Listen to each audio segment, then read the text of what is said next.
আমরা যারা 1990 সাল থেকে 2005 সালের মধ্যে জন্মেছি, আমরা বিশেষ কিছু ছিলাম না, তবে আমরা ভাগ্যবান ছিলাম। যখন আমরা ছোট ছিলাম, হাতগুলো জামার ভিতর ঢুকিয়ে রেখে বলতাম, আমার হাত নেই। একটা কলম ছিল যার 4 রকমের কালি ছিল, আর তার 4টা বোতাম একসাথে টেপার চেষ্টা করতাম। আর এই কলমটা যার কাছে থাকতো, তার ভাবসাবি থাকতো অন্যরকম।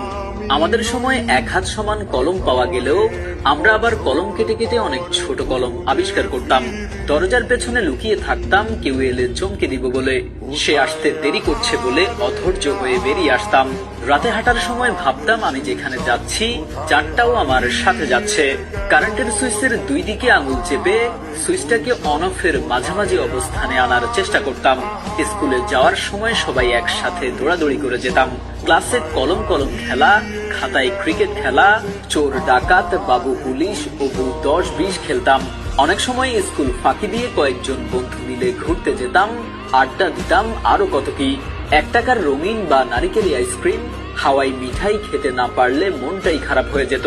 হঠাৎ আকাশ দিয়ে হেলিকপ্টার গেলে সবাই রুম থেকে বের হয়ে আকাশের দিকে তাকিয়ে থাকতাম। স্কুল ছুটি হলে দৌড়ে বাসায় আসতাম, মিনার কার্টুন দেখবো, সিসিমপুর দেখবো। শুক্রবার দুপুর 3টা থেকে অপেক্ষা করতাম কখন বিটিভিতে সিনেমা শুরু হবে।